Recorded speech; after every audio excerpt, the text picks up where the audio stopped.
Moi, vous me permettrez une expérience personnelle, de raconter une expérience personnelle, mais depuis 2017, M. Macron me poursuit de sa vindicte parce qu'il estime que j'étais dominant dans l'écriture du récit national français. D'accord. Et donc, le JDD avait à l'époque publié cette information. C'était M. Faure, qui était sa plume à l'époque, qui avait rapporté la chose. Le Parisien avait embrayé sur ce sujet-là. C'était de me donner beaucoup de pouvoir. Pas la chance d'être avec vous sur CNews à cette époque. Quand Michel Onfray pose un diagnostic sur l'état politique de la France, il ne manie pas l'euphémisme. En qualifiant le régime d'Emmanuel Macron de démocratie illibérale, le philosophe normand ne se contente pas d'une énième formule provocatrice pour plateau de télévision. Il pointe du doigt une mutation profonde, presque invisible, de nos institutions. Ce concept, théorisé à l'origine pour décrire les dérives de la Hongrie de Viktor Orban, Onfray l'applique à la France contemporaine avec une grille de lecture implacable. Le maintien des formes extérieures de la démocratie, les élections, le Parlement, coexistent désormais avec l'asphyxie réelle des contre-pouvoirs et le mépris de la souveraineté populaire. On a eu, à la grande surprise de tout le monde, une vidéo extrêmement agressive, publiée par l'Élysée, où on voyait Pascal Praud, on voyait Philippe de Villiers, avec marqué en gros fake news, c'est-à-dire fausse information.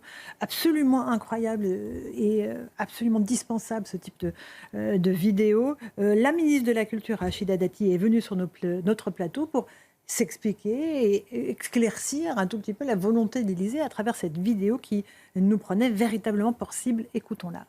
Moi, je vais vous dire, je suis très à l'aise et très libre. Parce que c'est ça la liberté d'expression, la liberté de la presse. Le président de la République, il ne nous dit pas ce qu'on a à faire. Il estime que moi, je suis sa ministre, donc j'ai une mission très précise et je fais les choses. Mais on discute de tout.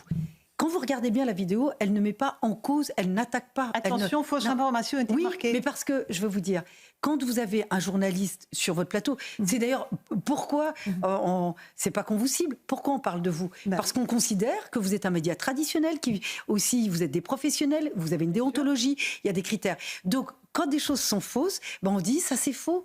Parce que quand on a un éditorial qui dit le président de la République souhaite labelliser les médias, c'est faux. Voilà. Donc, vous parlez sans doute de Pascal Praud. Oui, mais j'ai son édito sous les yeux, je vais vous le lire. Oui. Qui donnerait ces labels ? Point d'interrogation. Oui. Quelles institutions sépareraient le bon grain de l'ivraie ? Oui, voilà, justement, mais reprenez toutes les... Moi, je le regarde et je l'écoute, et il le sait très bien, parce que parfois, je lui envoie même des commentaires... En direct, il les dit en direct. Voilà, je vous le dis, et donc j'écoute, parce que, effectivement, moi, j'adore parler avec tout le monde. C'est ma vie, je parle avec tout le monde, j'écoute tout le monde. Parfois, il y a des choses qui vous heurtent, mais c'est la liberté d'expression. Alors, ce qui vous heurte encore plus quand c'est pas vrai, et là, ça vous heurte véritablement, mais c'est cette liberté d'expression. Mais dans son édito, il disait que le président avait annoncé un label d'État. Donc, c'est ça qui est gênant. Pour Rachida Dati, comment l'Élysée peut-il produire une vidéo ? Faire du Carla et Fly et Marc, je sais pas comment ça s'appelle. McFly et Carlito. Oui, voilà. J'explique à notre public que ce sont des youtubeurs. Voilà. C'est quand même sidérant. Quand le général de Gaulle voit que la totalité de la presse est contre lui, la presse écrite, il crée l'ORTF en disant « mais moi je ne peux pas me faire insulter tous les jours, me faire traiter de fasciste tous les jours, me faire traiter de nazi tous les jours, y compris par le coup d'état permanent de M. Mitterrand où il est associé à Hitler ». Mitterrand associe le général de Gaulle à Hitler, à Franco et à Salazar et à Mussolini. Eh bien, lui, il ne ferme aucun journal. Lui, il ne fait pas des communiqués en arrivant officiellement pour expliquer devant un micro que c'est inadmissible. Il dit juste, je veux juste qu'on m'entende et je vais créer l'ORTF. Et l'ORTF, c'est juste un endroit où il dit, c'est la voix de la France, c'est pas la voix du général de Gaulle. Et donc, quand on donne la voix de la France, on ne montre pas des images humiliantes, on ne montre pas des gens qui humilient la France ou qui détestent la France. Michel Onfray, on est dans votre émission face à Michel Onfray. Il faut sauver Noël. L'installation des crèches de Noël dans certaines mairies, on le sait, provoque la polémique. Pas en Corse, évidemment, où les traditions sont fermement défendues par les Corses et on les salue amicalement. À Béziers, par exemple, le maire Robert Ménard a une nouvelle fois, malgré les condamnations, installé une crèche dans la mairie. Il y a des milliers de personnes qui viennent la voir chaque année, de toute confession, il le dit d'ailleurs. On va l'écouter et après on se posera la question de ce que représentent pour vous ces crèches, symbole religieux ou symbole culturel. D'abord Robert Ménard. Quand j'ai inauguré la crèche, il y avait autour de moi un rabbin,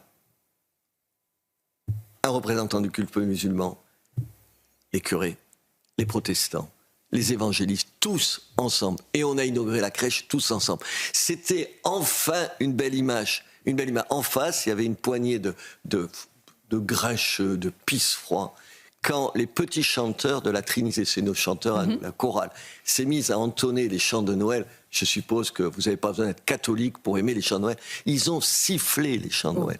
Et oui, d'un côté, il y a le sourire des gens qui ont envie que Noël soit un moment où on se retrouve tous, et de l'autre côté, il y a des gens qui sont d'un sectarisme, qui sont tous ce qu'on n'aime pas. Ils aiment pas la crèche parce qu'ils n'aiment pas la France, parce qu'ils n'aiment pas ce qu'ils sont. C'est ça le pire, ils n'aiment même pas ce qu'ils sont.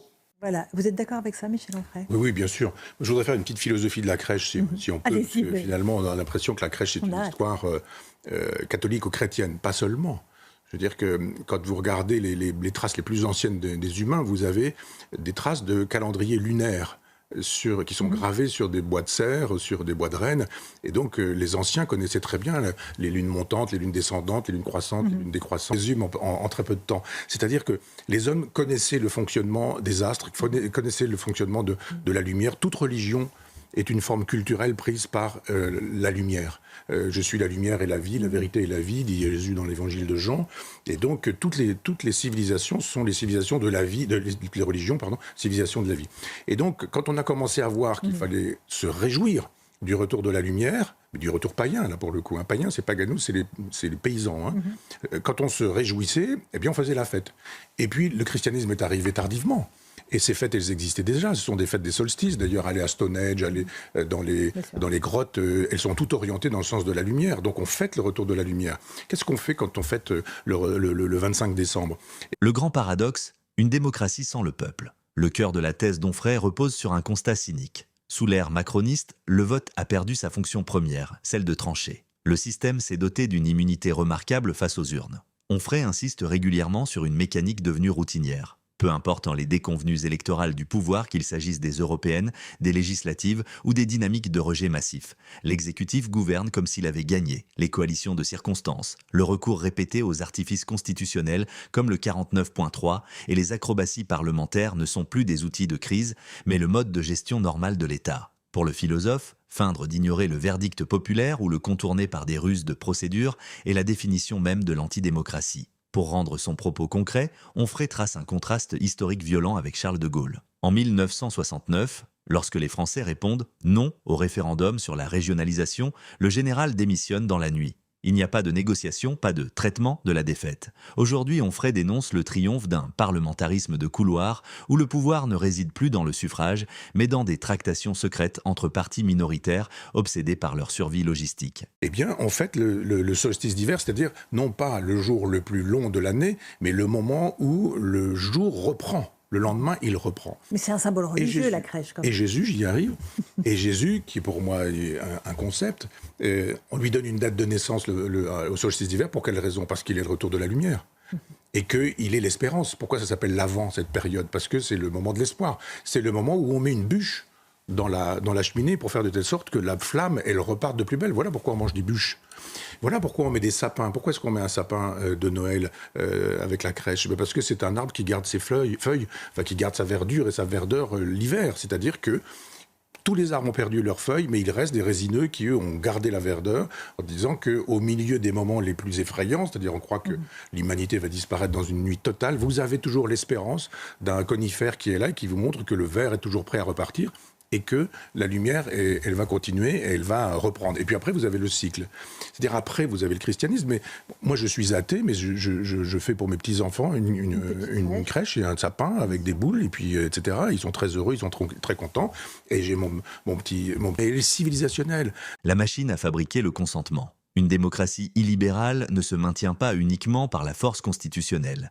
Elle s'appuie sur le contrôle de l'appareil culturel et médiatique. C'est sans doute là l'un des réquisitoires les plus féroces de Michel Onfray. Onfray s'en prend directement au modèle économique de l'information en France. Selon lui, le système des subventions massives à la presse écrite et le poids financier du service public faussent le marché des idées. Il qualifie parfois le service public de machine de propagande, non pas parce qu'il censure directement, mais parce qu'il marginalise toute pensée dissidente en la labellisant comme populiste ou extrême. Sa conclusion est pragmatique. Un média ne devrait vivre que de ses lecteurs. C'est ce modèle d'indépendance radicale qu'il applique à sa propre revue Front Populaire. Pour le grand public, l'illibéralisme se traduit par une gestion de l'ordre public de plus en plus policière et judiciaire. Qu'il s'agisse de la crise des Gilets jaunes, des colères paysannes ou des contestations sociales, Onfray note un glissement dangereux. Le pouvoir ne cherche plus à comprendre ou à intégrer la contestation. Il la criminalise. Le citoyen en colère n'est plus un interlocuteur politique. Il devient une menace à l'ordre public qu'il faut neutraliser, judiciariser ou disqualifier moralement.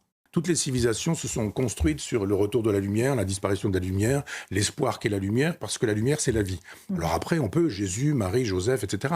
Mais tous ces gens qui veulent absolument faire disparaître la crèche sont des incultes. D'abord, ils ignorent les sources païennes de la culture, de tout ce qui est chrétien, et si ça peut se retrouver en face d'une célébration de tout ce qui est destruction du christianisme, alors ça fait l'affaire d'un certain nombre de gens qui sont devenus des islamophiles, on comprend pour quelles raisons. Et une destruction de notre identité, évidemment, culturelle. On parlera de ça dans une prochaine émission. On consacrera un joli chapitre à ces fêtes de Noël et toute leur symbolique philosophique et culturelle. Oui, parce que Pâques, etc., on pourra raconter Pâques, l'Assomption, etc. Toutes ces fêtes-là sont des fêtes solaires, sont des fêtes religieuses. La biographie de Jésus, vous pouvez la mettre en relation avec le mouvement des astres.